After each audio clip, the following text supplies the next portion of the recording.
Hi guys and welcome back to my vlog. आप देख रहे हैं पीयूष के व्लॉग्स। तो आपका बहुत बहुत स्वागत है हमारे चैनल पर। इस वाले व्लॉग में हम बात करने वाले हैं कि डीपीएफ जो डीजल पार्टिकुलेट फिल्टर होता है वो कार में किस तरीके से वर्क करता है, और खासतौर से आजकल काफी सारी प्रॉब्लम आ रही है इको स्पोर्ट को लेकर के कि जो फरवरी या फिर मार्च में इको स्पोर्ट बनी थी, मैन्युफैक्चर हुई है, उसमें डीपीएफ फिल्टर का कुछ इशू आ रहा है। तो इस वाले व्लॉग में हम उस टॉपिक के ऊपर बात करना चाहेंगे। तो चलिए शुरू करते हैं। तो देखिए, सबसे पहले मैं बता दूं डीजल पार्टिकुलेट फिल्टर का काम क्या होता है। जब डीजल बर्न होता है तो उसमें कुछ छोटे छोटे पार्टिकल्स रह जाते हैं, 0.1 माइक्रोन से लेकर 5 माइक्रोन तक लेकर पार्टिकल्स रह जाते हैं छोटे छोटे, जो कि डीजल बर्न होने से प्रोड्यूस होते हैं, मतलब लेफ्ट आउट रह जाते हैं। उससे क्या होता है कि छोटे छोटे जो सूट के पार्टिकल होते हैं, जैसा आपने देखा होगा कुछ चीज हम जला देते हैं, कागज जला देते हैं, तो छोटा छोटा पार्टिकल रह जाता है ना कागज जलने के बाद, वो उसी तरीके का सूट होता है जो कि डीजल बर्न होने के बाद भी वो रह जाता है और वो एनवायरमेंट में रिलीज हो जाता है, जिससे कि ग्लोबल वार्मिंग का खतरा रहता है और हमें इन्फेक्शन होने का खतरा रहता है। मतलब अगर हम उसे इनहेल करेंगे तो हमारी बॉडी में भी खतरा रहता है। इसलिए गवर्नमेंट ने BS6 में डीजल वाली गाड़ियों में डीजल पार्टिकुलेट फिल्टर लगा दिया, जो 2000 से नीचे की सीसी की हैं, और जो 2000 सीसी की गाड़ियां हैं उसमें एक फ्लूइड डलता है, वो आप लोगों को पता ही होगा, जिसे एड ब्लू कह देते हैं। तो एड ब्लू वाला तो अलग टॉपिक रहा, उसमें तो एड ब्लू खत्म हो जाता है, ऐड कर दीजिए। लेकिन जो डीजल पार्टिकुलेट फिल्टर होता है उसको चेंज कराने में बहुत ज्यादा पैसा लगता है।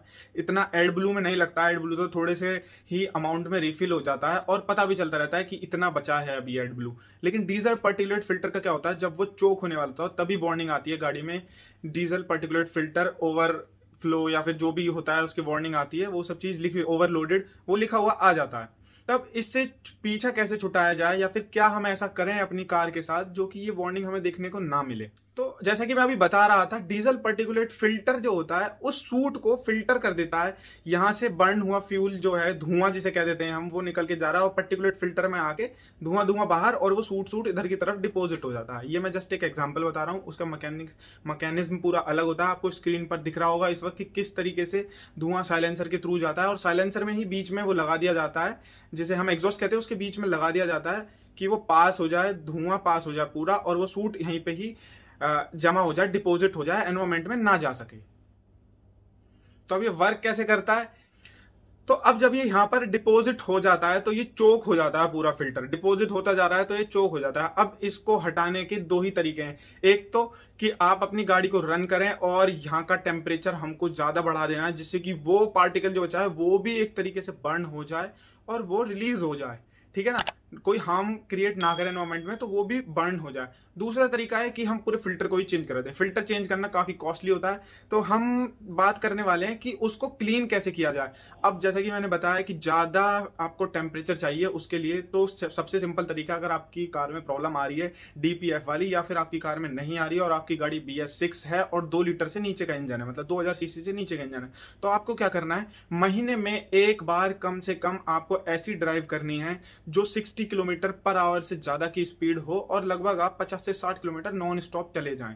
उससे क्या होगा कि यहाँ पे जो एग्जॉस्ट पाइप होता है उसमें टेम्परेचर बढ़ जाएगा और वो उस पार्टिकल्स को भी बर्न कर देगा और रिलीज कर देगा। आपका जो चोक्ड फिल्टर है वो क्लीन हो जाएगा। अब लोग बात कहेंगे कि भाई मैं तो रोज गाड़ियां चलाता हूं, मैं तो अपनी गाड़ी रोज चलाता हूं, फिर भी प्रॉब्लम आ रही है। देखिए, ये आप 10 किलोमीटर रोज चला रहे हैं या 20 किलोमीटर रोज चला रहे हैं, फिर गाड़ी आपने खड़ी कर दी, फिर 20 किलोमीटर, आप कहेंगे 20 किलोमीटर के हिसाब से मैं अगर 30 दिन गाड़ी चलाता हूं तो 600 किलोमीटर हो गए, कोई प्रॉब्लम नहीं होनी चाहिए। 600 किलोमीटर आप चला रहे हैं, कोई प्रॉब्लम नहीं है, लेकिन आप 20-20 किलोमीटर करके चला रहे हैं तो वो टेम्परेचर इतना नहीं बढ़ पा रहा वहां का 20 किलोमीटर रन करने से कि वो जो पार्टिकल्स हैं वो बर्न हो जाए, वो डिपॉजिट होते रहते हैं। 20 किलोमीटर गाड़ी चली तो जितने फ्यूल ने सूट बनाया वो यहाँ पे डिपॉजिट होता गया और वो बर्न नहीं हो पाया, इकट्ठा होता गया, इकट्ठा होता गया। एक महीने बाद वार्निंग आ गई कि आप उसे क्लीन कर दीजिए। अब आप घबरा जाते हैं कि क्या करना चाहिए। तो सबसे सिंपल सी बात है, आप एक महीना ही जैसे होने वाला हो, अगर आपकी रनिंग ऐसे ही 15-20 किलोमीटर डेली की है, तो आप एक बार लॉन्ग ट्रिप पर हाईवे पर चले जाइए, सिर्फ इसको क्लीन करने के लिए जाइए। 50-60 किलोमीटर चलाइए, 60 किलोमीटर पर आवर की स्पीड से ज्यादा पर नॉन स्टॉप चलाते रहिए आप। लेकिन ऐसे मत करिए कि कोई ट्रैफिक की वजह से आप पार्टिकुलेट फिल्टर को क्लीन करने के लिए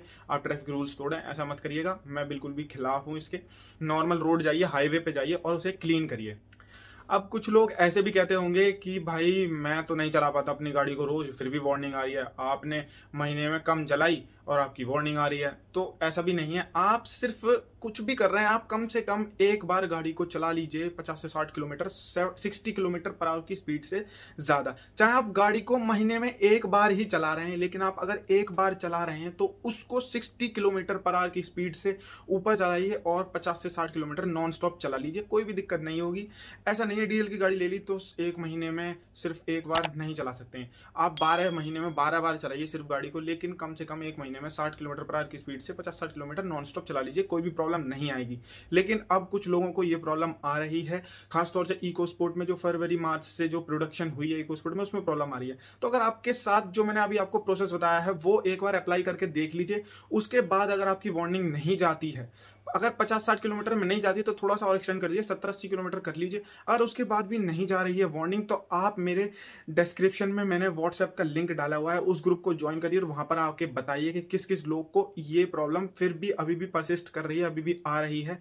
जो मैंने सॉल्यूशन बताया उसको करने के बाद भी हम लोग क्या करेंगे, ग्रुप बनाएंगे और एक सर्विस सेंटर पर, पर्टिकुलर सर्विस सेंटर पर चलेंगे। अगर हम वहां पर जा सकते हैं, कम से कम 3-4 लोग जाएंगे तो उनको लगेगा थोड़ा प्रॉब्लम है और वो इस मैटर को थोड़ा सीरियसली लेंगे। बाकी मैं मेल वेल भी कर दूंगा, लेकिन जो पहले प्रोसेस मैंने बताया है वो आप जाकर जरूर फॉलो कीजिए। अब ये तो हो गई डीपीएफ फिल्टर की बात। अब कुछ लोग कह रहे हैं कि डीपीएफ फिल्टर की वजह से मेरा मन नहीं कर रहा इको स्पोर्ट को लेने का। भाई आप इको स्पोर्ट जरूर लीजिए, लेकिन अभी थोड़े दिन रुक जाइए, 3-4 महीने, बल्कि 3 महीने रुक सकते हैं आप। हो सकता है फेसलिफ्ट लॉन्च हो जाए या फिर ये वाली प्रॉब्लम अभी तक कंपनी में पहुंच चुकी होगी और उन्होंने कुछ प्रोसेस करना शुरू कर दिया होगा। तो अब जो नई यूनिट्स आएंगी प्रोडक्शन होकर वो ठीक आएंगी, ठीक है। तो आप 3 से 4 महीने वेट कर लीजिए, उसके बाद आप इको स्पोर्ट 100% ले सकते हैं। इको स्पोर्ट के जैसी गाड़ी, फोर्ड ने जो इको स्पोर्ट बनाई है इंडिया के लिए, वो उससे बढ़िया गाड़ी और कोई कंपनी आपको नहीं दे सकती है compact SUV, sub compact SUV segment में।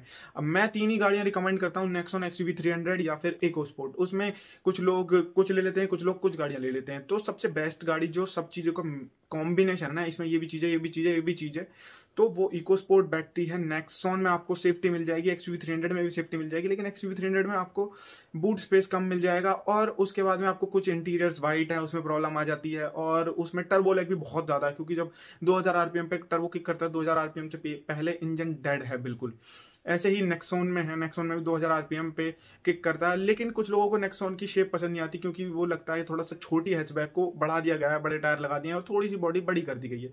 पीछे से देखने में तो बिल्कुल नहीं लगती है कि ये कॉम्पैक्ट एसयूवी है। तो अपनी अपनी पसंद है लोगों की। कुछ लोगों को इको स्पोर्ट पसंद नहीं आती क्योंकि उसका बैक वाला जो डोर है, बूट डोर, वो साइडवेज खुलता है, तो वो थोड़ा प्रॉब्लम करता है, या फिर तरीके के। बाकी सब कॉम्पैक्ट एसयूवी में जो बेस्ट प्रोडक्ट है अभी ओवरऑल कह देते हैं ना, और पीछे से जो चलती आ रही है, लोग वह कहते हैं कि काफी पुरानी हो गई, वो पुरानी बेशक हो गई है, लेकिन अभी भी काफी गाड़ियों से बहुत ज्यादा फीचर्स दे रही है और बहुत ज्यादा अच्छी क्वालिटी का मटेरियल लगा के दे रही है, ठीक है। मैं अभी इस वीडियो में कंपेयर नहीं करूंगा, किसी और वीडियो में बात करेंगे। बाकी आपको मेरा ये डीपीएफ के ऊपर जो टॉप मैंने आपको समझाया वो कैसा लगा वो बताइएगा, और लिंक में जाके डिस्क्रिप्शन में व्हाट्सएप पे जरूर ऐड कर लीजिएगा। और इंस्टाग्राम की लिंक आपको आ रही होगी, वहां पे भी आप मुझे फॉलो कर सकते हैं और सब्सक्राइब जरूर कर दीजिएगा अगर आपको ये वाली वीडियो अच्छी लगी। तो मैं मिलता हूँ आपसे नेक्स्ट वीडियो में, तब तक के लिए bye bye, tata, take care and peace out.